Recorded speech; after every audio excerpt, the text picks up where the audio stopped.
Hi friends, ഇത് മനസ്സിലായവർ എത്ര പേരുണ്ട്? ഇതിൻ്റെ പേര് നിത്യവഴുതന എന്നാണ്. ഒരുവിധം മിക്ക വീടുകളിലും ഉണ്ടാവും. അപ്പോൾ ഇത് ഞാനിന്ന് മെഴുക്കുവരട്ടി വെക്കാൻ പോവാം കേട്ടോ. ഇത് പല സ്ഥലങ്ങളിലും പല പേരാണോ എന്നൊന്നും എനിക്കറിയില്ല കേട്ടോ. ഞങ്ങളുടെ ഇവിടെ നിത്യവഴുതന എന്നാണ് പറയുന്നത്. അപ്പോൾ ഇത് ഞാൻ എന്തായാലും കഴുകി വൃത്തിയാക്കി വെച്ചിട്ടുണ്ട്. അപ്പോൾ ഇതിൻ്റെ കൂടെ കുറച്ച് താണ്ടി ഉണ്ടമുളകും ഒരു സവോളയും കൂടി അരിഞ്ഞ് വെക്കുന്നുണ്ട് കേട്ടോ.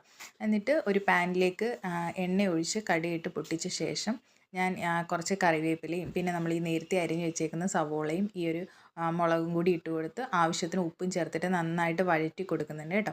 ഇതെല്ലാം ഒന്ന് മൊരിഞ്ഞ് വരുന്ന സമയത്ത് നമുക്ക് മഞ്ഞൾപ്പൊടിയും കുറച്ച് മുളക് പൊടിയും കൂടി ഇടാവേ. പൊടികളെല്ലാം ഒന്ന് മൂത്ത് വരുമ്പോഴത്തേക്ക് നമുക്ക് ഈ നേരത്തെ അരിഞ്ഞ് വെച്ചേക്കുന്ന ഈ നിത്യവഴുതന ഉണ്ടല്ലോ, ഇതാണെങ്കിൽ ചെറിയ കനം കുറച്ചിട്ട് വേണം കേട്ടോ അരിയാൻ. ഇതിന് കുറച്ച് വേവുള്ളതാണ്. അപ്പോൾ അതുകൂടി ഇതിനകത്തേക്ക് ഇട്ട് നന്നായിട്ട് മസാലകളെല്ലാം അതിനകത്തേക്ക് യോജിപ്പിച്ചിട്ട് നമുക്കൊന്ന് മൂടി വെച്ച് വേവിക്കാം കേട്ടോ. ഇടയ്ക്കിടയ്ക്ക് ഇളക്കി കൊടുക്കണം കേട്ടോ. ഇതൊന്ന് വെന്ത് കിട്ടി കഴിയുമ്പോഴത്തേക്ക് തുറന്ന് വെച്ചിട്ട് നമുക്ക് ഹൈ ഫ്ലെയിമിലൊന്ന് മൊരിച്ചെടുക്കാം കേട്ടോ. മെഴുക്കുവരട്ടി മൊരിഞ്ഞെങ്കിൽ ഒരു ടേസ്റ്റ് ഉണ്ടാവുമേ. അപ്പോൾ അതെല്ലാം സെറ്റായിട്ട് വന്നിട്ടുണ്ട്. അപ്പോൾ വീഡിയോ ഇഷ്ടപ്പെട്ടാൽ ലൈക്ക് സപ്പോർട്ടും ചെയ്യാൻ മറക്കല്ലേ.